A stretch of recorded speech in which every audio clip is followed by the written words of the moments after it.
Salam sejahtera. Hari ini, Madam akan sambung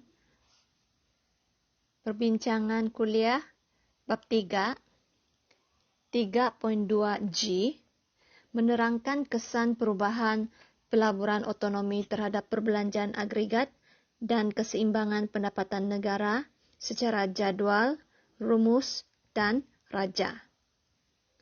Okey, sebelum ini kita telah menghitung keseimbangan pendapatan negara. Okey, kita telah menghitung keseimbangan pendapatan negara, iaitu Y equals C plus I menerusi pendekatan agregat.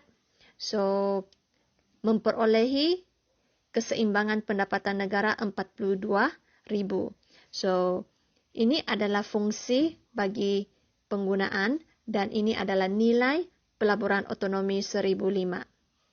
Dan pendekatan suntikan bocoran S sama dengan I juga akan menghasilkan keseimbangan pendapatan negara yang sama.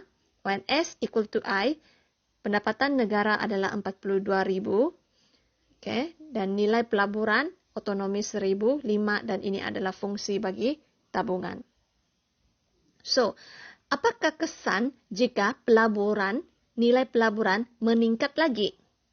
So, kalau kita lihat based on Y equal to C plus I, so kalau nilai I ini dia meningkat lagi, otomatik memang kita boleh nampak I ini akan meningkatkan.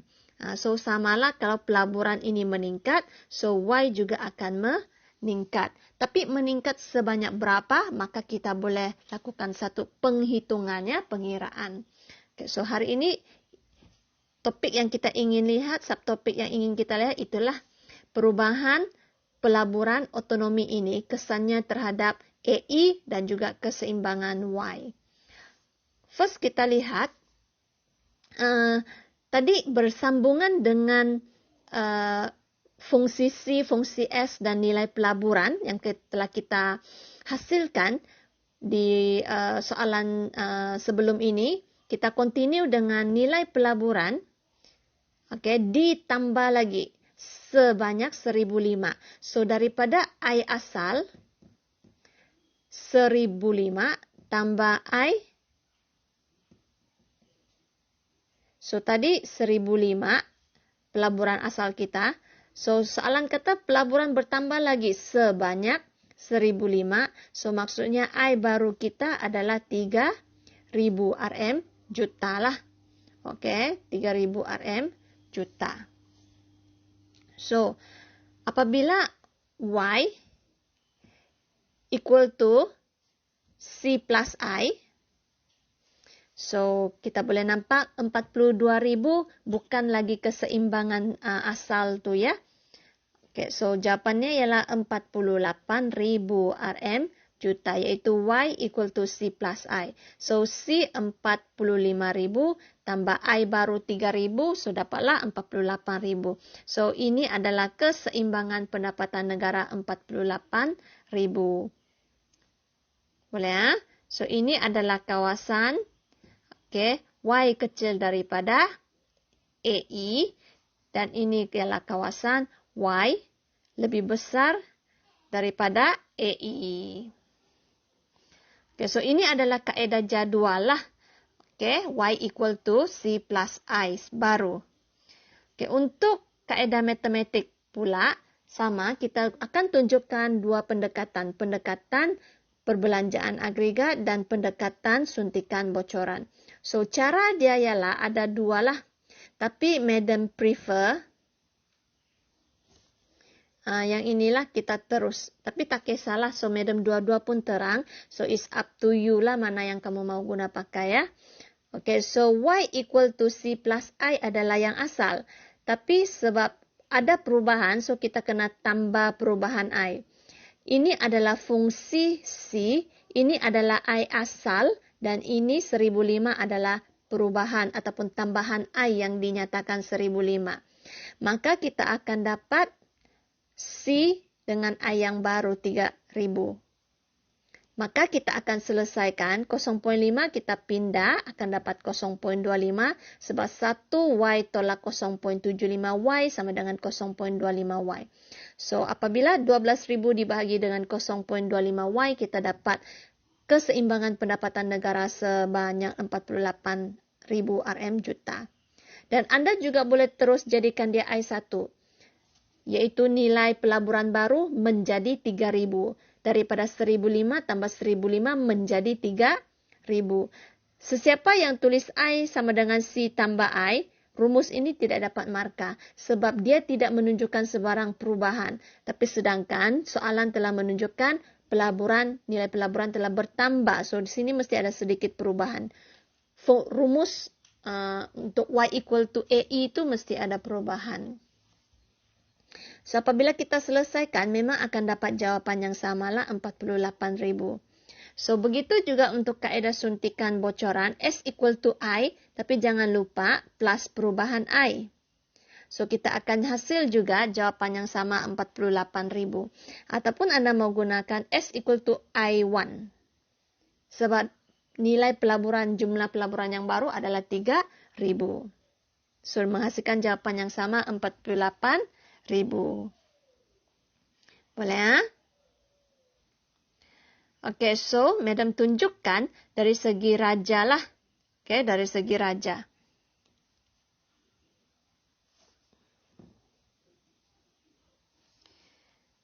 Oke, so Madam tunjukkan.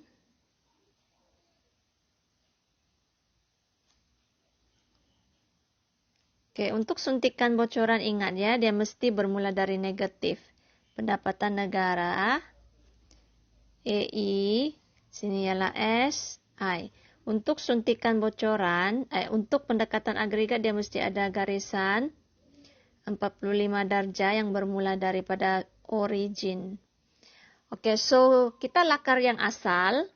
Yang asal sini, EI, kosong. C plus I, kosong. 42.000 kan? Sini ialah 10500.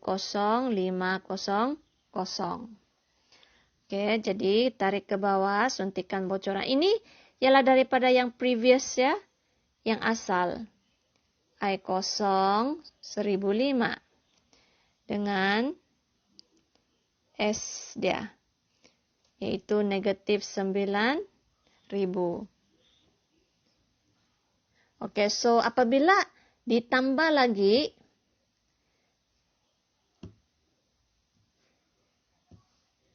perubahan I sebanyak 1005, oke, nampak nombor di sini 12.000 kan? So, ini akan naik nih. So, dia mesti selari ya, sila ambil pembaris, selarikan peralihan ke atas nih ya. So, dia ini EI 1. C plus I. 1 pun boleh. C plus I. Plus perubahan I pun boleh. So, it's up to you lah. So, sini tambah 1005 kan. Jadi, maksudnya, nomor bulat ni nampak 12.000. 12.000. So, sini I1. Tarik ke bawah. Pendapatan negara 48.000. So, tarik ke bawah sini. 48.000.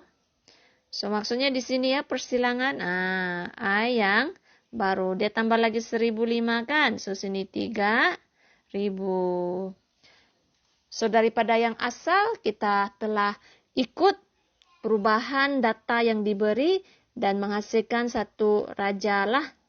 Oke, ini pendekatan agregat dan ini adalah pendekatan suntikan bocoran.